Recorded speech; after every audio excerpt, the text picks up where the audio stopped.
মানুষের এক বছর মানে স্বর্গে দেবতাদের এক দিন। গীতা যারা পড়েছেন দুইটা অয়ন পেয়েছেন কি পান নাই? উত্তরায়ণ, দক্ষিণায়ন। 6 মাসে উত্তরায়ণ, 6 মাস স্বর্গে। একদিন মানে মনুষ্য লোকে এক বছর।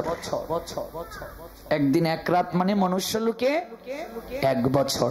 12 ঘন্টা মানে 6 মাস, 12 ঘন্টা মানে 6 মাস। তাহলে চিন্তা করে দেখুন, আমাদের 1 বছর মানে স্বর্গে 24 ঘন্টা। এইভাবে 12,000 বছর দেবতাদের গণনায় আরাধনা করেছিলেন দেবকী বসুদেব পূর্ব জন্মে। দেখি রিপু 6 জনা, তারা কথা শুনে না, সাধন পথে চলতে আমায় করে গো মানা। তারা 6 জনার 6 দিকে টানে, কেউ কথা কেউ মানে না। গুরু আমার উপায় বলো না, গুরু আমি তোমায় ডাকতে পারলাম না, গুরু আমার উপায় বলো না। গুরু মায়ার জালে পড়ে রইলাম, তোমায় ডাকা হলো না। সংসারের সংসারী হই আমি, সংসারের সংসারী হয়ে গেছি, হাতে পায়ে মায়ার বেরি।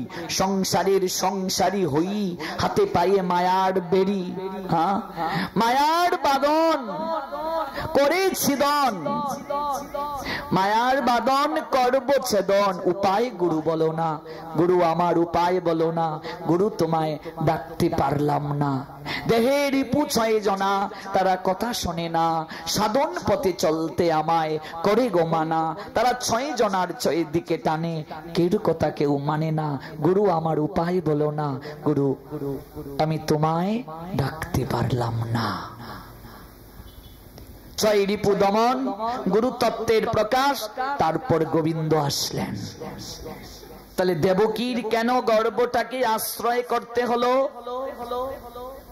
এই প্রশ্নের সমাধান প্রয়োজন। তার কারণ দেবকী বসুদেব ওরা কঠিন থেকে কঠিন আরাধনা করেছিলেন। কি আরাধনা করেছিলেন? কয় বছর আরাধনা করেছিলেন? দেবতার গণনায়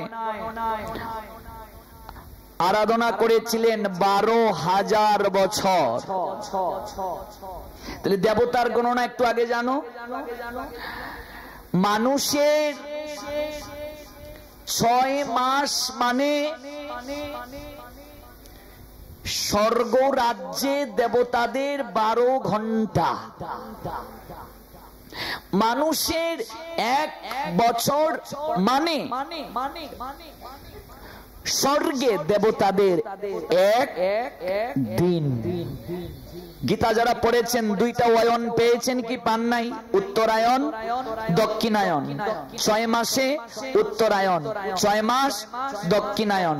মহামহিম বিশ্বের লীলা আপনাদেরকে শুনিয়েছিলাম আমি, যারা শুনেছেন। 57তম দিন পর্যন্ত সরসজ্জায় রইলেন, ওই উত্তরায়ণ সংক্রান্তির জন্য অপেক্ষা করেছিলেন। তাই স্বর্গে একদিন মানে মনুষ্য লোকে 1 বছর। একদিন 1 রাত মানে মনুষ্য লোকে 1 বছর। 12 ঘন্টা মানে 6 মাস, 12 ঘন্টা মানে 6 মাস। তাহলে চিন্তা করে দেখুন, আমাদের 1 বছর মানে স্বর্গে 24 ঘন্টা। এইভাবে 12,000 বছর দেবতাদের গণনায় আরাধনা করেছিলেন দেবকী বসুদেব পূর্ব জন্মে। 12,000 বছর আরাধনা করেছিলেন। কেন আরাধনা করলেন গো? ভগবানকে দর্শন করার জন্য। আজকে গোপাল একটা নিয়ে আসলাম, গোপাল আমার ছেলে। গোপালের মা হওয়া এত সহজ? কার গড়ে গোপাল আসেন? হ্যাঁ, সুসন্তান পেতে গেলে কত কষ্ট করতে হয় মা বাবাকে। আর ভগবানের মা বাবা হওয়া এটা তো সহজেই না। একটা সুসন্তান পেতে গেলেও মা বাবাকে কঠোর সাধনা করতে হয়, দিন ক্ষণ তিথি নক্ষত্র দেখে সহবাস করতে হয়, গর্ভ সংস্কার করতে হয়। এগুলো না করলে সুসন্তান পাওয়া যায় না। ভগবান মাঝে মাঝে এই জগতে কাউকে সন্তান দেন না, নিজে সন্তান হয়ে সেবা পাওয়ার জন্য। এটাও তাদের সৌভাগ্য, এটাও সৌভাগ্য তাদের। কংসের কারাগারে যখন ভগবান আবির্ভূত হলেন তখন ভগবান চতুর্ভুজধারী ছিলেন। হাত ছিল কয়টা? 4টা। তাহলে চতুর্ভুজ কার? কৃষ্ণের না নারায়ণের? নারায়ণ কিংবা বিষ্ণুর 4 হাত। তাহলে কৃষ্ণ থেকেই নারায়ণ কিংবা বিষ্ণুর সৃষ্টি। কৃষ্ণের ঐশ্বর্য রূপ হচ্ছে বিষ্ণু কিংবা নারায়ণ। ভগবান কৃষ্ণ দ্বিভুজ মুরলীধর, তিনি থাকেন গোলক বৃন্দাবনে। আর ভগবান বিষ্ণু থাকেন কোথায়? বৈকুণ্ঠ ধামে। তাহলে এবার আরেকটা প্রশ্ন আসতে পারে, তাহলে 4 হাত নিয়ে কেন ভগবান দেবকীর ঘরে আবির্ভূত হলেন? এটারও তো একটা কারণ আছে। কারণটা কি? চতুর্ভুজ রূপ দেখে ভয় পাও মোরে, আমারই রাখিয়া এসো নন্দের আলোয়ে। নন্দের আলোয়ে জন্ম নিয়েছেন যুগমায়া, আমারই রাখিয়া তুমি তারে আনো গিয়ে। এভাবে আলোচনা করতে কোনো আনন্দ নাই। সাউন্ড যদি বারবার আসে বারবার যায় তাহলে আলোচনার রেশ চলে যায়, ভক্তি আসে না। এই সাউন্ডটা খুব দরকার, ভালো সাউন্ড দরকার। খুব কষ্ট হচ্ছে পাঠ করতে। চতুর্ভুজধারী ভগবান চতুর্ভুজ রূপ দেখে ভয় পাও মোরে, আমারই রাখিয়া এসো নন্দের আলোয়ে। নন্দের আলোয়ে জন্ম নিয়েছেন যুগমায়া, আমারই রাখিয়া তুমি তারে আনো গিয়া। চতুর্ভুজ রূপ দেখে ভয় পেয়ে গিয়েছেন দেবকী বসুদেব। তোমার এই রূপ জগৎজীব কি করে মানবে? তুমি আমার সন্তান, তোমার 4 হাত, কি করে জগৎজীব মানবে? ভগবান তখন বলছেন, মাতা আপনি এই রূপেই আমাকে সন্তান রূপে প্রাপ্তির কামনা করেছিলেন। যে যতামাম প্রপদ্যন্তে তাম তথাইব ভজামি অহম মম বর্ত অনুবর্তন্তে মনুষ্য পার্থ সর্বস্ব। হে পার্থ, যে আমাকে যেভাবে আরাধনা করে আমি তাকে সেভাবেই পুরস্কৃত করে থাকি। আমাকে যেভাবে আরাধনা করে, তুমি চতুর্ভুজ রূপে আমাকে সন্তান রূপে প্রাপ্তির কামনা করেছিলে, যে আমি যদি এই রূপে না আসি তাহলে তুমি কখনো বিশ্বাস করবে না। হে মাতো, স্বয়ম্ভু মনুর সময় আমার পিতা বসুদেব সুতপা নামে এক প্রজাপতি ছিলেন। কোন সময়ে? স্বয়ম্ভু মনুর সময়ে। মনু কয়জন? 14 জন মনু। আমরা তো জানি আমাদের আদি পিতা মনু, কিন্তু মনু কয়জন? 14 জন মনু। দেখুন, মনু, মন্বন্তর, এগুলো যদি না বুঝেন সনাতন ধর্মের কিচ্ছু বুঝবেন না। আপনি যখন পুরাণ পড়বেন আপনার মাথা নষ্ট হয়ে যাবে। দেখবেন এক পুরাণে তুলসীর মা বাবার নাম একটি, আরেক পুরাণে তুলসীর মা বাবার নাম আরেকজন। তাহলে এমন কেন? এক একটা মন্বন্তরে তুলসী এক এক রূপে আবির্ভূত হয়েছেন। মন্বন্তর কি বুঝতে হবে? আজকে সনাতনীরা গ্রন্থ পড়ে না বলে কিচ্ছু উত্তর দিতে তারা পারে না। এই জন্য ভাগবতটা পড়া দরকার। ভাগবত হচ্ছে সমগ্র গ্রন্থের রাজা। ভাগবতকে বলা হয় গ্রন্থ রাজ। আমরা জেনেছিলাম গীতার প্রসঙ্গে যে গীতা হচ্ছেন সকল উপনিষদের সার, আর ভাগবত হচ্ছেন সকল গ্রন্থের রাজা। গ্রন্থ রাস শ্রীমৎ ভাগবত। সেই ভাগবতে মন্বন্তর কি এই বিষয়ে উল্লেখ আছে। স্বয়ম্ভু মনুর শাসন আমলে আমার পিতা বসুদেব ভগবান দেবকীকে স্মরণ করিয়ে দিচ্ছেন। তিনি ছিলেন সুতপা নামে এক প্রজাপতি, আর হে মা, আপনি ছিলেন তার পত্নী, আপনার নাম ছিল পৃষ্ণি। স্বয়ম্ভু সেই মনুর শাসন আমলে সুতপা নামে প্রজাপতি ছিলেন বসুদেব, আর দেবকী ছিলেন পৃষ্ণি। সেই সময় ব্রহ্মা প্রজাবৃদ্ধির আকাঙ্ক্ষায় আপনাদেরকে সন্তান উৎপাদন করার জন্য অনুরোধ করেন, কিন্তু আপনি সুতপা আর হে মা আপনি পৃষ্ণি দুইজন সন্তান উৎপাদন না করে ব্রহ্মচর্য ব্রত পালন করে আপনারা হরি আরাধনায় চলে গেলেন, ভগবান আরাধনায় আপনারা চলে গেলেন।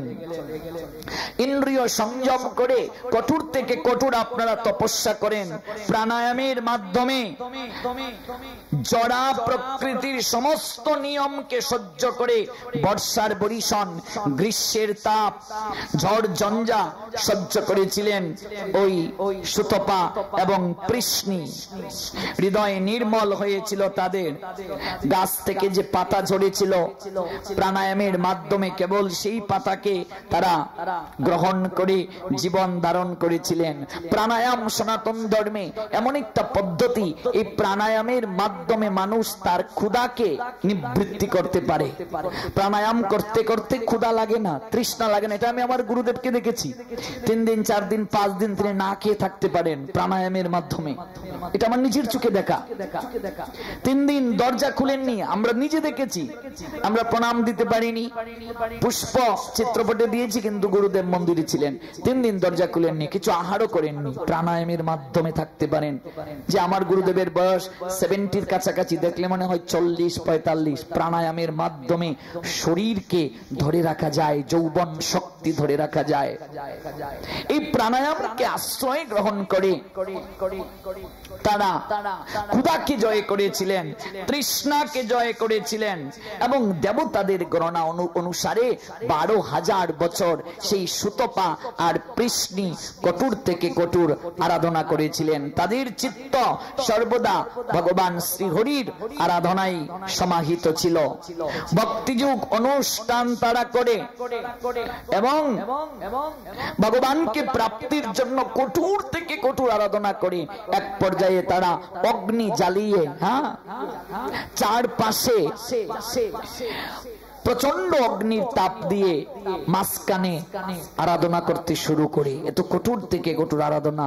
তখন ভগবান শ্রী বিষ্ণু আবির্ভূত হন। আবির্ভূত হলেন কোন রূপে? আবির্ভূত হলেন ভগবান পৃষ্ণিগর্ভা নামে আবির্ভূত হলেন সেই সুতপার গড়ে। পৃষ্ণি এবং সুতপাকে পিতামাতা রূপে তারা গ্রহণ করেন। নাম হয় তাদের পৃষ্ণিগর্ভা, পৃষ্ণিগর্ভ। এবং সেই পৃষ্ণিগর্ভে ভগবান যখন আবির্ভূত হন, সেই ভগবান উপেন্দ্র নামে আবির্ভূত হন। এগুলো ভাগবতের কথা, ভাগবতের 10ম স্কন্ধ পড়লে আপনারা পাবেন। এরপরে ওই সুতপা এবং ওই পৃষ্ণি তারা পরবর্তীতে আবার জন্ম গ্রহণ করেন। জন্ম যখন করেন, সেখানে ভগবান বামন রূপে আবির্ভূত হন। অদিতি এবং কশ্যপের পুত্র একবার উপেন্দ্র রূপে আবির্ভূত হন, আর একবার সেই ভগবানই বামন রূপে আবির্ভূত হন। আর প্রত্যেক জন্মে ভগবান প্রাপ্তির পরে সেই দেবকী পূর্ব জন্মে একটাই আরাধনা, একটাই হৃদয়ের আকুলতা নিবেদন করেছিলেন, আমরা কিচ্ছু চাই না প্রভু, কঠোর আরাধনা করেছি তোমার মতো, আমরা মুক্তিও চাই না, ঠিক তোমার মতো একটা সন্তান যেন আমার হয়। ভগবান আবির্ভূত হয়ে বলেছিলেন, তোমরা যে এত কঠোর আরাধনা করছো, আরাধনা করার পিছনে কারণ কি? তোমরা কি আমার চরণ চাও, মুক্তি চাও? তারা বললেন, না, আমরা মুক্তি চাই না। কি চাও? ঠিক তোমার মতো একটা পুত্র যেন হয়। তো সেই ভগবান উপেন্দ্র হয়ে আসলেন পরের জন্মে, আবার আসলেন বামন হয়ে, যে বামন হয়ে বলি মহারাজকে তিনি সপ্ত পাতালের মাঝে একটা পাতাল সুতলে প্রেরণ করেছিলেন।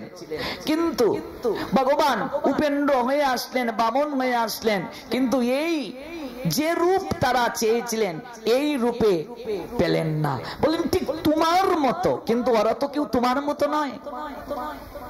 ভগবান তখন বলেছিলেন আমার মতো এই জগতে আর কেউ নাই, আমি এক এবং অদ্বিতীয়, আমার মতো জগতে আর কেউ নেই। তাই হে মাতা, তোমার ইচ্ছে পূরণ করার জন্য তোমরাই এই জন্মে দেবকী